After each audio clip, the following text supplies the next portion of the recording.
They lied to us. Jacinta Allan and the rest of the dirty ideologues. It's not a fair game that they play. We had a referendum just a few years ago which cost the taxpayer somewhere between $300 million and $500 million. The debate was supposedly put to bed. We saw through the scam and we said no. But the state government of Victoria has, as predicted, gone and pushed on with this treaty nonsense anyway, which goes to show that there is no democracy. If us plebs don't vote the way they want us to vote, then they'll just force it through. And my asshole is getting sore from taking this. Dry. Without lube. It's just one massive scam, isn't it?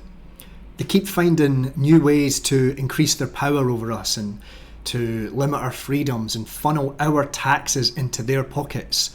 More layers of bureaucracy, which means more ways that they can hide the theft of our taxes. I mean, there's not many people who truly believe for a minute that this is all to help Aboriginal people. I mean, maybe it's going to help the handful of Aboriginal elite, yeah, the ones who look very white. No, this doesn't help anyone who actually needs access to education or who needs access to a better upbringing because their parents are off sniffing petrol or molesting them or sitting in the outback smashing tinnies. But it does give those smug, chattering classes a sense of self-satisfaction. Too brain dead to realise they are the facilitators of a mammoth scam and the weakening of the minds of those Aboriginals that they claim to help. I might title this video Weaponised Empathy, because that's exactly what it is. Using people's compassion and their natural desire to want to help someone who appears to be a victim in order to achieve some other clandestine cause. Now, that other cause could be as straightforward as to siphon public money off into private pockets, or it could be, as some suggest, as a stepping stone to complete control through socialist or Marxist strategies, or maybe it's a bit of both. Always using emotive language to emotionally manipulate the public. Do you remember the Uluru Statement from the Heart? It's from the heart. From the heart. You wouldn't disagree with a statement that was made from the heart, would you? Or the photo that they used as propaganda for the Yes campaign. He's just a poor boy. Look at him. Why would you vote against him? Do you not like him? Australia First treaty legislation passes in Victoria Parliament. Australia First treaty legislation passed in Victoria's Parliament to applause and tears late on Thursday night. There were tears. People cried happy tears. This means it's a good thing, and you should be emotional too. Fucking ABC News parasites jerking off over this. The negotiated treaty requires a formal apology from the state government to the First Peoples of Victoria. I'm so sorry about the thing that happened long ago, the thing that I didn't do and wasn't done to you, but I'm so fucking sorry. There isn't a group of people on earth who can't go back in their ancestry and find an unpleasant thing that happened. You have to get over it. You have to get fucking over it. I see the parallels between this and what holds a lot of Scottish people back, working class Scottish people. Some who have a genuine grievance about something that happened in the past, but they seek to use that grievance as an excuse for all of their failings today. I know plenty of people I grew up with who have barely worked a day in their life because of this sense of victimhood. Or worse, they use that grievance to exert control and power over others and to make money for themselves. It's shite being Scottish. The English did that to us and the English did this to us.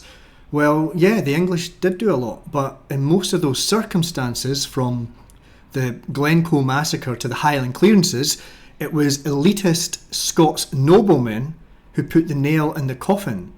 The betrayal always comes from a member of your own household, as with these Aboriginal elitists who, in reality, just poison the minds of your everyday Aboriginal. Victoria's primary and secondary students will also learn more about Victoria's First Peoples with a new curriculum using the findings of the Uruk Commission to be developed for prep to Year 10 students.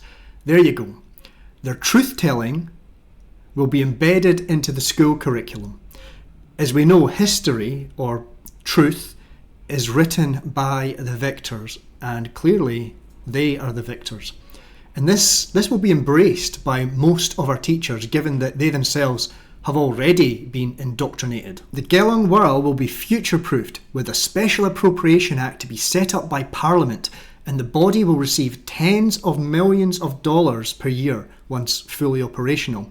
And I think they'll end up with a lot more money than that. Just you wait for all the new ways they'll find to tax you. Land ownership fees and shit like that.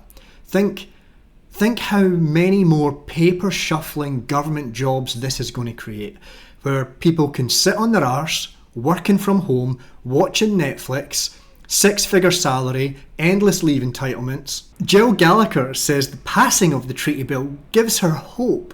Hope, it's given me hope. It's such a pathetic propaganda word. Didn't Obama use that one as well? She's telling her peoples, don't take control of your own life.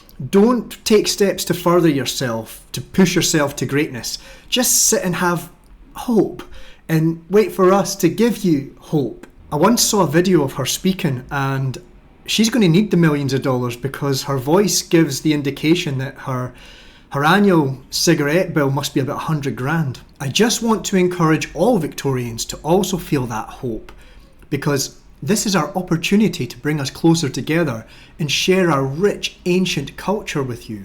What a grift. Ancient culture. Like your welcome to country ceremonies that you only do in exchange for thousands of dollars. But all government departments and sporting events are being pressured to put on. Or like your dot paintings. Those must be 10,000 years old, yeah? Oh, they were invented in the 1970s. Or I've noticed a lot of the males within the Aboriginal elite wear an akubra hat while indoors, usually while lecturing white people on privilege. Why wear it indoors?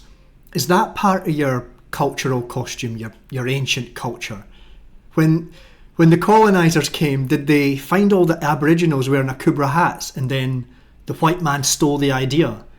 It sounds like the plot of a based on a true story Netflix original. Are you a racist, Tom? Are you racist? You don't believe in the future of Aboriginals? You want them wiped out? Absolutely not.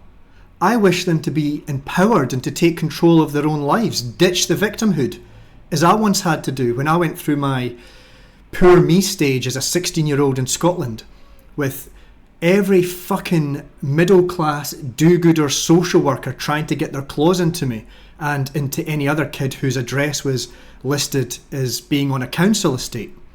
I am the master of my fate. I am the captain of my soul. You see how white they are? It's not exactly what I think of when I think Aboriginal. The image I've got in mind of an Indigenous Australian is more in line with those who were featured in that beautiful and moving collaboration between a supposed female who has a penis and two of the most distinguished Aboriginal musicians we have. As I said, the smug chattering classes get to pat themselves on the back for this. These two, that's the stereotypical faces of your average female manager in the public service. I think the brightly coloured, thick-rimmed glasses are dispensed for free in the bathrooms. Final thing, Australians versus the Agenda has listed the names of all of these frauds who voted for the treaty. Keep this fresh in your mind. These are your traitors. These are your scam artist bastards.